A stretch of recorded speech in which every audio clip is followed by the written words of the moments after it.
Live. Good afternoon. This is the Nifty Alpha. I'm Pio, and I'm here with my co-host Nifty Nick. And this is the NFT Market and Trade Talk Show. Very special episode today where we're actually interviewing very talented artist Che-Yu Wu, the artist behind C-Hams, other art blocks projects like Pochi, and of course the new project that just launched yesterday, public mint today on Doodle Labs, Sliderverse. How's it going? Hi. Great to see you guys today, and really excited to join the talk today. Yeah. Absolutely, us too. So wanted to kind of give people some context. You have a very unique art style. A good amount of the art that at least I've seen that you've put out has been, generative art, like basically computer assisted stuff. I want to just kind of start things off talking about your origins. Obviously we'll get to these notable projects, the art blocks projects, C-Hams, and of course Sliderverse. But can you talk about your creative beginnings and maybe what brought you from your early artistic beginnings to, where you're at now in the NFT space? Yeah, sure. So I'm a Taiwanese artist. Originally, I'm an engineer. So like from Taiwan, and like when I'm very young, I make web. I make a lot of like small games, web designs. I play Flash. From when I'm very young and making like games, videos, and after that I study like electrical engineering in my college. So that's how I started. Like kind of, I started coding for like 10 to 15 years until now. I think that's a very long way. And I got to New York to study new media art design. That's I want to explore more about more than making an interactive website. I want to make things like interact with people and maybe like interact works that people can interact on chain or something like that. So that's why how I step from engineer into art field. Love it. So that's quite a transition, but given the fact that you do generative art, it seems like a natural progression here. Yeah. What were you creating generative art prior to art blocks, or did this all come to coalesce at that same time?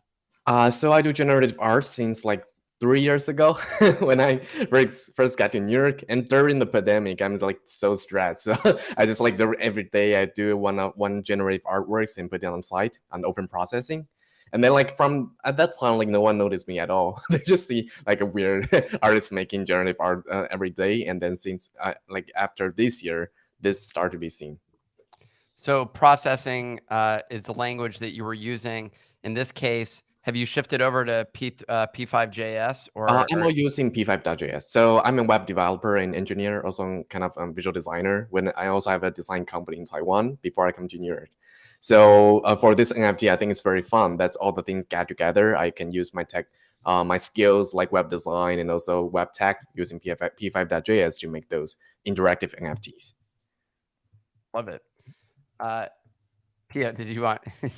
Yeah, I was going to say, so I'm not going to be able to dive deeper on the technical front with JS and the other technologies. But when I do look at your generative artwork, right? Obviously, we see the 10,000 piece collectibles projects that are cartoony, but that's not what you're doing, right? You're doing like generative fine art is the way that I would describe it. However, your generative fine art is very original compared to a lot of the other art that I see in the space. And, it kind of hence, if you look at the one that we have on screen here, some of it can have a cartoony vibe. I'd love to know, who are your creative influences? Like, what artists do you take inspiration from? And what other artists, are you just a fan of? Yeah, so I think I'm a fan of Team Lab, like since a long while ago. Like, and then that's also like a motivation for me to make those immersive arts. But that's more for fine art part. But for cartoonic part, like I just love those. Like I like to make fun things and like fun animals and make them into interactive games that you can pet them, you can mess them up, just like Crypto Pochi. It's like a project that you can drag this smooth like that weird creature around. So I think for most of the artists I admire, one is Ryoji Ikeda. Like he's using like digital noise signals to make those very like a science feeling artwork. And then, but for this kind of interactive work, it's kind of what I made for a long time. I just like this kind of fun works instead of just a very serious work. So in terms of progression. So you were creating some of this art. I'm curious how you got set up with art blocks, but Yeah. also then like, well, yeah, how that went down. And was that your introduction into the NFT space? Like, how did you get started? Yeah, so I get started when someone talked to me, like said he's a friend of mine. He said like you should put your work on OpenSea because like it's like March this year, and then he said like there might be some chance. And at that time, no one noticed my work. I put some on OpenSea, and like it's just like yeah, no one noticed. And after that, in July, someone stole my code, started to see my previous work, and that's how I think like the chance that I can put more of my works instead of just let them focus on the CHEM. So I want to both let myself be known. People know me not only by the memes, but also know that I'm doing a lot of serious artwork and doing this for a very long time. Love it. So in terms of, I mean, I'm kind of curious just amongst how you ended up getting picked up. Like suddenly CHAMs became a thing this like summer with, I guess, Vincent Van Gogh Yeah, was the one that was like really pumping it. yeah. Do you know where that came from? Like what triggered that? And uh, do you now have a close relationship with him? Yeah, so I think Vincent Van Gogh is very is very into meme culture, and he really likes like fun things instead of like thinking about what invest in what will earn some money or something. So like I think he's kind of similar with to me because we all pursuing having fun things instead of like earning from art. So and also like I've talked to him several times. We run the hem community together, and that's I think it's pretty fun and see even have a gallery of the hems. Yeah, I mean, all of his memes that he does are hilarious. Is that you right there on the left? Yes. Yeah. Like Well, yeah, I hear people saying about like why is there a weird Korean guy or something like that. Yeah, but yeah, I'm from Taiwan. I'm from Taiwan. Yeah. well, that's a riot. As far as I guess, where you're at now. Obviously, we've talked about some of these pieces that are your previous works, but the drop that just is coming out available for public sale today is the second drop on Doodle Labs, which is a new platform for this type of artwork, and it's called Sliderverse. And I was surprised to hear that this drop was in partnership with White Castle of all things. Us in the United States, obviously everybody knows like White Castle. If you've ever been to like New Jersey and some of these places on the East Coast, how did that come about, and what can you tell us about the drop? Yeah. So I met level one, level two. He's a collector of mine. Also, I give him craft him like I draw some hems by hand, just like a thank you letter for them. And after that, I met him in person in New York, and we talked about like what he's doing in New York, and he's doing like a collaboration company Doodle Lab with art blocks, and that is using a the same minting technology. So I think that's pretty fun. And at that time, like they are playing on the new like collaboration with White Castle.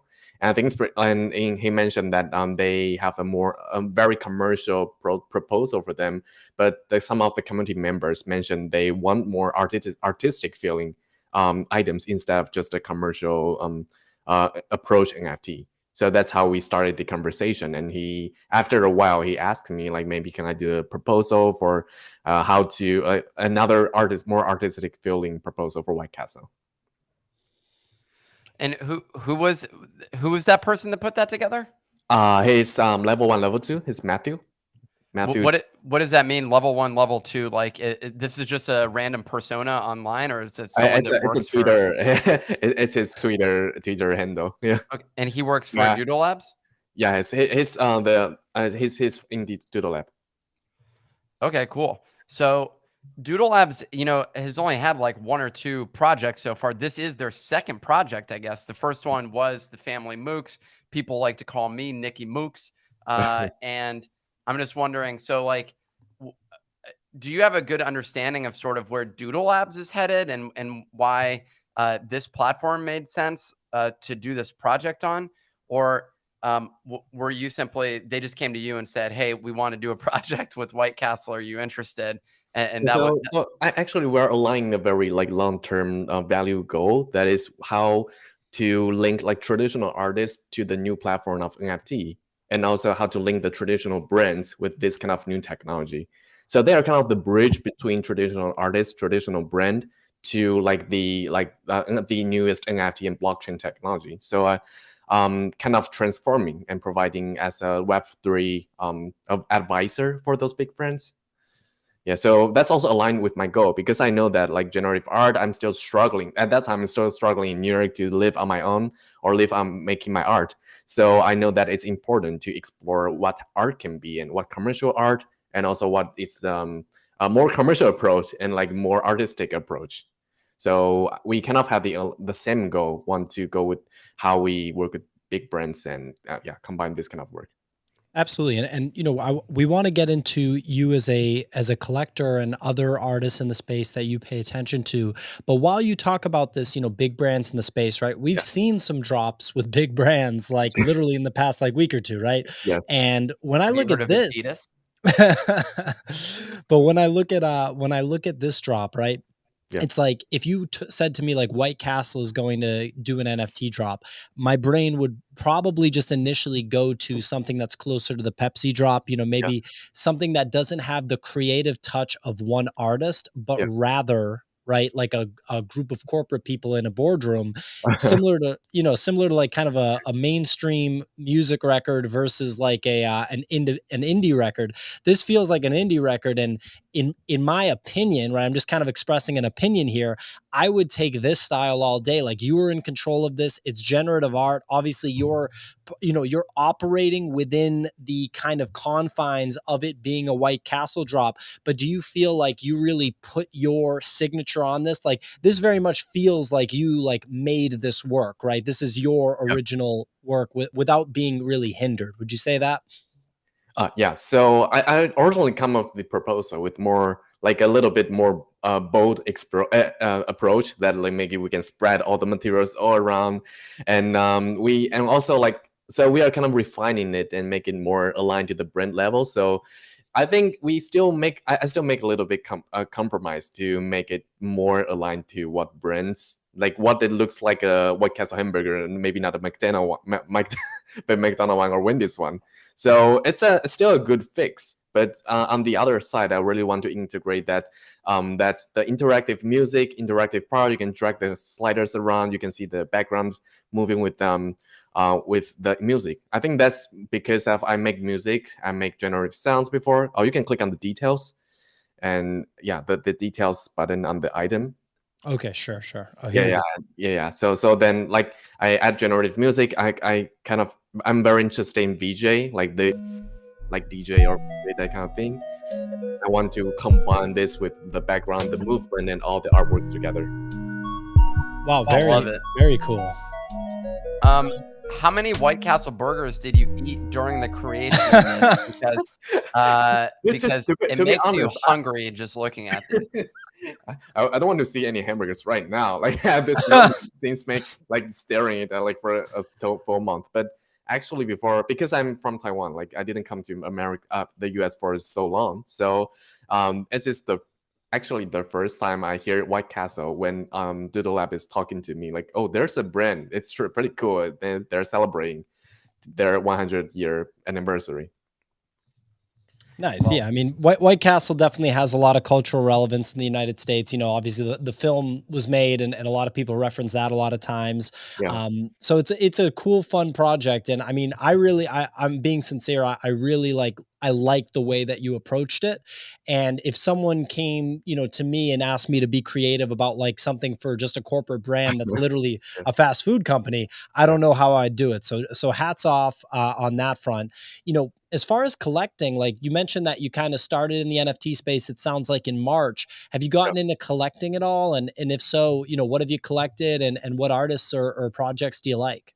Yeah, so I collect like some of the art blocks project when it's like very heat, very the market is very hot in July, and I collect work that is generative sound, and so I collect fake money art blocks, yeah, and also I collect good vibration on art blocks. It's also another generative audio project by another Taiwanese artist. I want to support him. I think his work is pretty fun. Like, there's only one or two generative sound work on art blocks. and that's also like an approach that'll be I'm very interested in. So I'm a little bit nervous. Yeah. Oh, you're good. Yeah.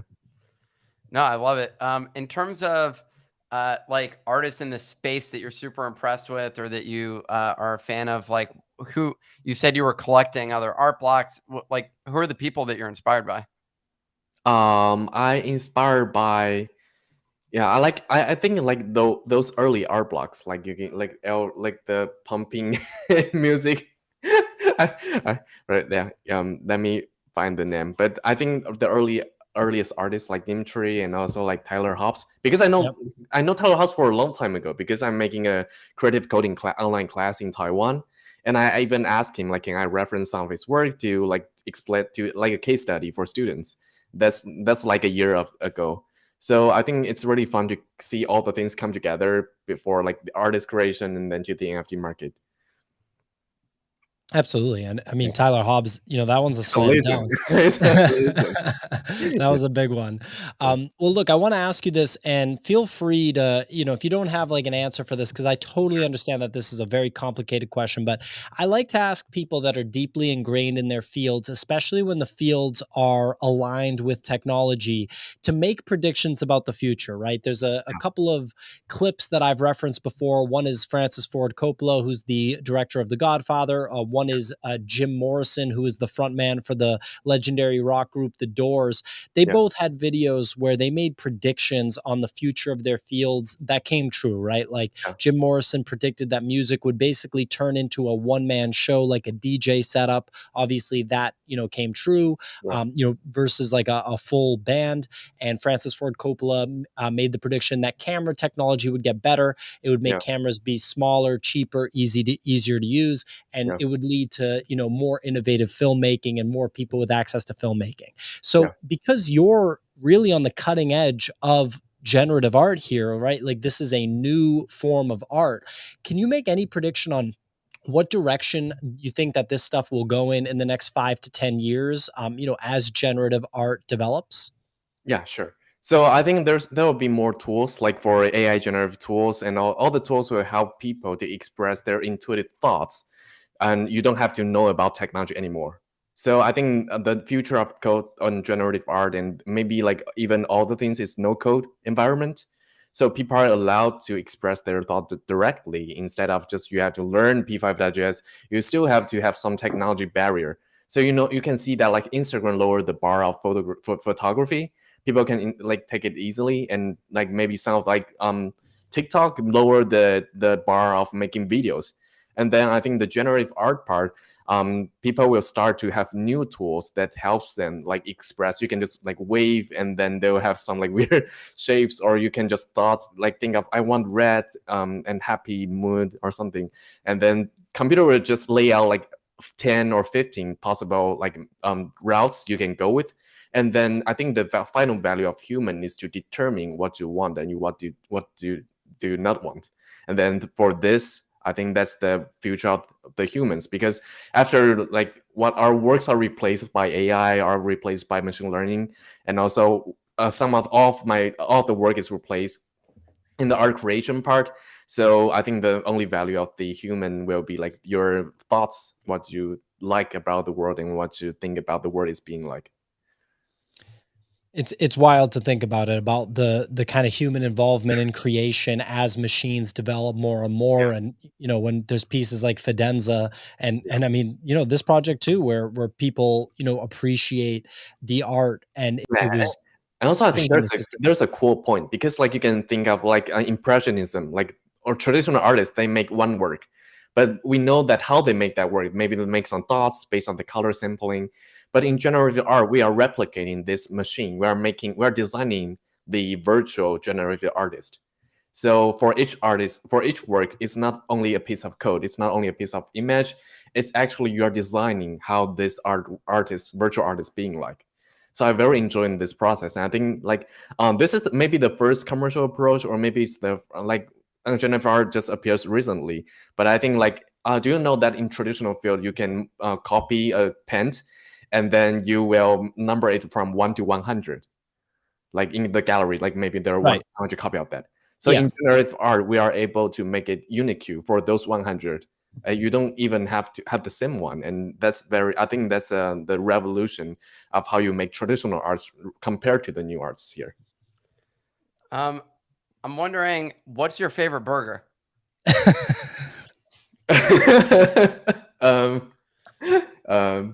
Popeyes. Do they even sell burgers? I feel like they only sell chicken. And you, just kidding. you heard the man. You heard the man. Likes Popeyes burgers. All right. So what, in terms of what's coming for you down the pipeline here in terms of projects, dude, I'm loving these burgers. We also kind of have to stop doing this. This show is literally probably one of the worst for my appetite and diet and other things like that. I've been eating healthy for a few days now. Yeah. I detoxed off of sugar. This is going to ruin me. But in terms of your own projects, I'm actually curious. So are you just a full-time like artist? Are you? I'm not a full-time artist before. I quit my job like a month before. And so I come to New York, and after my master degree, I finished my master degree. I start to work in a company called Orginets. It's making like digital storefront display with like you can make motions and also deliver contextual advertisement based on what age and gender and what time it is. So it's kind of aligned to my approach to that, how to find the real world connection with this kind of generative art. And then after that, I worked in there for a year as a product manager and also new technologist. So, but I start to like dig into NFT, and I feel that I want to have my own time. I want to make really like my own art that feels like mine. So yeah, I did doing the works and also doing the artworks at the same time, like for a year. And then I finally like thought it's too much. I want to devote into my own career, and I quit my job around November. So, Congratulations, man. That's the dream, especially in New York where it costs $1 million a day to even exist. So that's pretty awesome. Well, Yeah. Nick, any other questions? yeah, I was gonna say, so what's the next project here that you're working on? Are you thinking more art blocks? Are you I'm curious, just like outside of like 5 to 10 years from now, how are Yeah. you thinking for yourself over the next year? Like, how are you approaching? Yeah. Like, are you thinking, hey, I'm gonna do 3 more drops? Are you thinking that I'm gonna make a business doing some of these partnerships, sort of thing? Yeah. Like, how are you approaching it? Because I think we're all figuring this out as we Yeah. go along. So, yeah, I'd be really curious about that. Yeah. So I think like the most important approach, because I know that NFT has its like market, it's changing dramatically, and we are not able to predict. So I think more NFT will be depends on the exact value of the artwork and also the brand, the artist more. So I know that I got a very good chance to introduce to this kind of ecosystem. NFT people know me like through Ham, like the CHAM event, but I think I still have to catch up with like my effort to improve my artworks, because my previous work, Electrics on art blocks, is actually in factory. So I'm still thinking about how I can improve the quality and maybe make it more aligned to the generative artwork, the highest level. So I know I'm still learning, and I think it's a good approach and good to try out and like several. So I'm doing 3 routes. One is serious generative artwork on Foundation and all the different like works on maybe FX Hash or art blocks. And the second route is meme route. I know people like cool characters and things that I can play with. So I keep making this like snails, maybe future snails and ships project. They are all interactive animals. And I enjoy making this, and also some untrained behavior. Maybe you can broadcast something and they will all jump at the same time. The third route is I want to explore how we work with the company, because more companies will have their avatar or have their like generative artworks or advertisement that is using a generative way to design instead of using videos or using static image. I think that's the future. Like in the future, just provide some of the keywords and image materials, and then all the things will generate out, and that will be fine with the NFT system. So ad is the NFT, is the DAO, is the membership. Interesting. So you're saying the integration of ads with all those different things, essentially. Yes. Yeah. And that will be real time, and like people customer engaging with that ad will be an action recorded real time on chain, and that will be being broadcast to all the other membership community system and all of the works. So I think this three rails has to go together to make things like more stable. But if I only depends on the NFT market, and I would be like kind of like blown away when there's no market or there's no like people gone away for DeFi or other kind of product. Are there any companies that are in that space today that you're excited about, or are you just going to build it yourself and become the next, the next build the next big platform? I think I'm still exploring this route. So as an engineer, I'm learning blockchain technology a little bit. I'm finding a lot of different cool partners to work with, and I want to build it myself, but still exploring, learning. Awesome.